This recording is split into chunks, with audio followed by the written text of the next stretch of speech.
J'ai l'impression que la vidéo sur le salon de la photo 2018 vous a pas mal plu, vu le nombre de questions que j'ai reçues, particulièrement sur le matériel. Ce que je vous propose pour être sûr de couvrir tous les sujets, c'est qu'on fasse un live vendredi qui vient, à savoir le 16 novembre, dans ce canapé, à 18h pétante, pour que je puisse répondre à toutes les questions sur le salon de la photo, aussi bien en termes de matériel que de rencontres, puisque j'ai rencontré pas mal d'entre vous, j'ai rencontré aussi des créateurs. On pourra parler de tous les sujets sur le salon de la photo, et puis si vous avez d'autres questions qui n'ont rien à voir avec le salon, on pourra aussi les traiter. Donc rendez-vous vendredi à 18h dans ce canapé pour un live débrief du salon de la photo. Aujourd'hui, on va parler de l'animation de texte et de forme dans Adobe Premiere Pro, aussi appelé Motion Design. L'animation de texte, c'est souvent sous-estimé en vidéo. C'est important de bien faire sa composition, son cadrage, ses mouvements de caméra pour avoir une belle vidéo. Mais l'animation de texte, de forme, ce qu'on appelle l'habillage graphique, c'est aussi ultra important et ça participe grandement à la qualité d'une vidéo.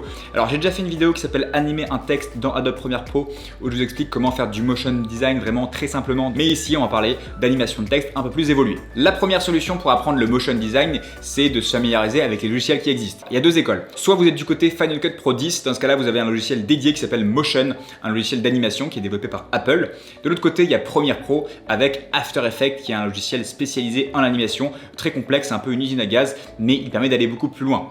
D'ailleurs, c'est la raison pour laquelle j'ai switché de Final Cut Pro à Premiere. J'ai commencé sur iMovie puis sur Final Cut Pro 10 et je me suis rendu compte qu'il y avait beaucoup moins de facilité à faire de l'animation sur Final Cut Pro 10.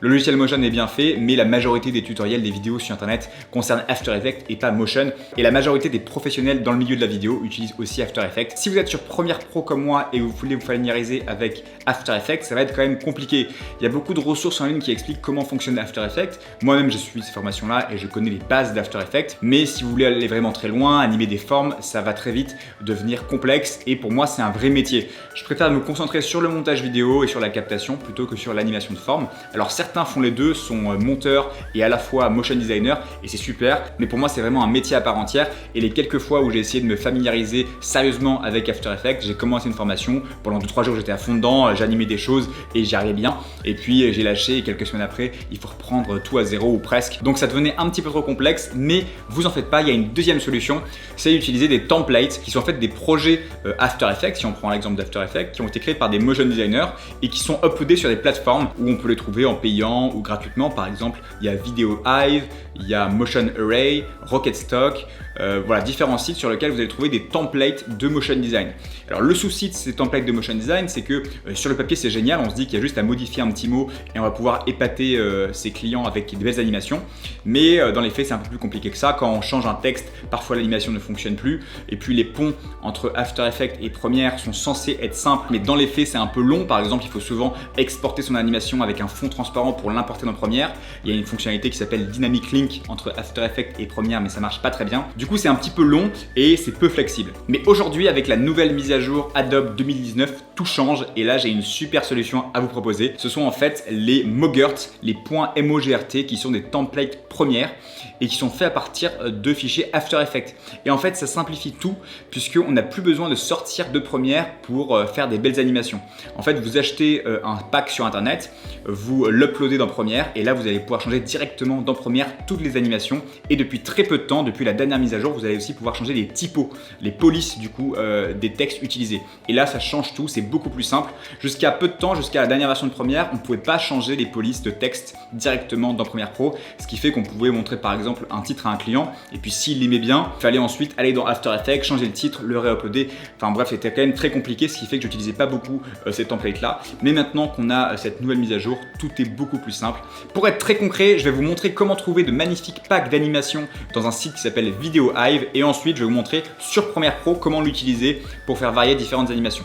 Alors moi j'ai acheté un pack très récemment que j'adore qui s'appelle Toco et je vais vous montrer exactement comment faire. Première chose, allez sur le site Video Hive et ensuite vous allez chercher les animations Premiere Pro Template MOGRT puisque c'est ça qu'on recherche.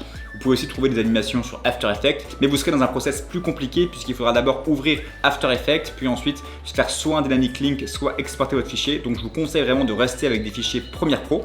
Donc vous cherchez les points emoji RT et ensuite vous allez trouver le graphic pack de MotionCan. Si vous voulez trouver, l'éditeur c'est MotionCan, j'adore ce qu'ils font et ils updatent très régulièrement leurs thèmes. Donc je vous conseille de passer par eux ou au moins par un éditeur qui a beaucoup de ventes et vous êtes sûr qu'il est sérieux, puisque ça m'est arrivé beaucoup de fois d'acheter des packs de titres sur Video Hive et en fait l'éditeur n'est pas très sérieux et il n'est pas à jour ces packs de titres en même temps que les versions de première. Donc MotionCan, je vous recommande. Le pack que j'ai trouvé s'appelle donc Graphic Pack de MotionCan. Vous l'achetez sur le site, donc vous rentrez vos informations de carte bleue. Une fois que vous avez téléchargé le pack, vous allez avoir plusieurs dossiers, un dossier pour After Effects, un dossier pour Premiere, puisque c'est un pack hyper complet avec aussi des animations pour After Effects.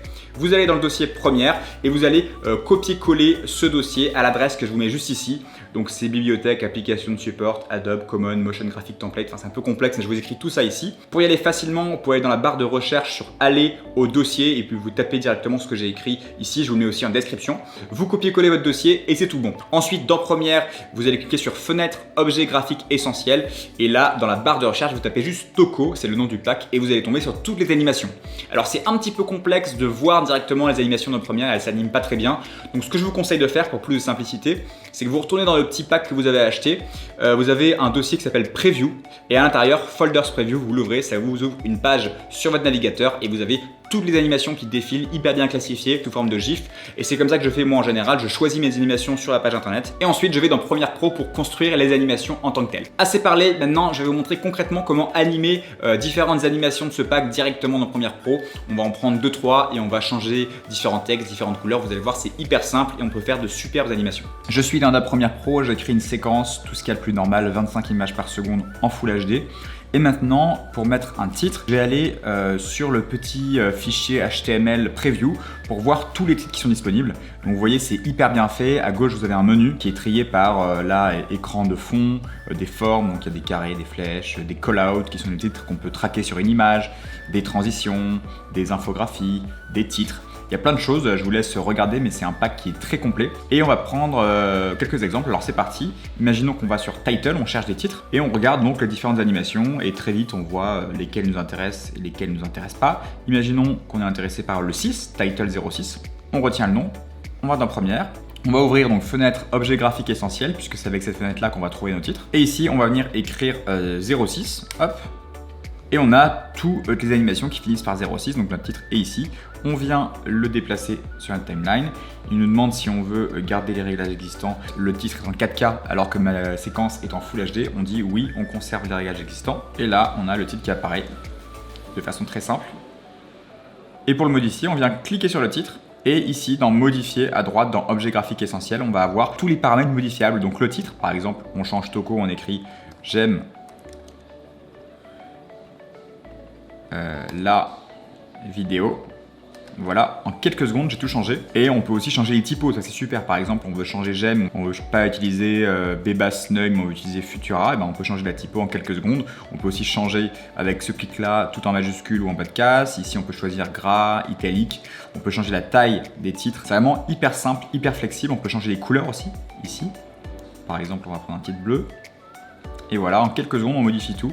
Et le titre se lit vraiment très facilement dans Adobe Premiere Pro. Et ce sont des animations très qualitatives, alors qu'auparavant, c'était très compliqué de faire des animations qui ressemblaient à ça dans Premiere Pro. Donc voilà, on peut aussi modifier la position sur l'axe X, l'axe Y. On peut modifier l'échelle, il y a plein de choses. On va prendre un autre titre pour vous montrer un peu quelque chose de différent. Par exemple, si on va dans Social Media, ici, on a plein d'éléments Social Media. Donc par exemple, imaginons qu'on est intéressé par celui-ci, là, pour montrer le nombre de commentaires, le nombre de likes. Social Media 15. Donc on va taper ici Social Media 15, on va carrément copier-coller le titre, ça marche aussi. Hop, il apparaît directement ici, on le déplace. Et voilà, en quelques secondes, on a l'animation qui s'affiche. Et quand on clique dessus, on peut modifier à nouveau le nombre. Ici on a un curseur, vous voyez, nombre de commentaires augmente, nombre d'abonnés. On peut modifier aussi la largeur de la boîte, donc il y a plein d'éléments, on peut changer la couleur en quelques secondes, c'est vraiment hyper sympa. Et puis pour finir, un dernier. Prenons par exemple une infographie. Imaginons la 6 là, slide 06. Hop, on va essayer de la trouver. Slide 06. Elle est ici. On la prend, on la déplace. Et ici, on a notre infographie qui arrive.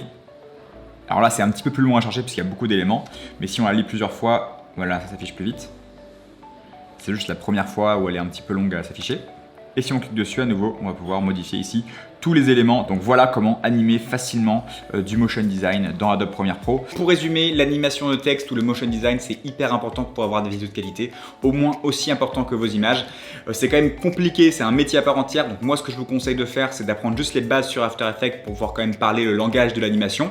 Puis les MOJRT sont construits sur des fichiers After, donc il se peut que vous ayez à modifier des fichiers After Effects. Donc apprenez quand même les bases, c'est ce que je vous conseille. Si vous adorez le motion design et que vous y prenez goût, foncez, faites plein de tutos et devenez une machine en motion. Si vous êtes comme moi et que vous préférez vous concentrer sur le montage, apprenez juste les bases et utilisez des templates, puisqu'aujourd'hui, avec la nouvelle mise à jour de Premiere Pro et ces templates en masse que propose Video Hive, il n'y a vraiment plus aucune raison de ne pas proposer du super motion design, surtout avec cette nouvelle mise à jour Premiere qui permet de modifier aussi les polices directement dans Premiere Pro. J'espère que cette vidéo vous a plu. Si c'est le cas, vous pouvez mettre un petit like, abonnez-vous si ce n'est pas encore fait, venez au live vendredi à 18 h si vous voulez me poser vos questions sur le salon de la photo. Je vous dis à très vite et n'oubliez pas, sortez et faites des vidéos. Salut!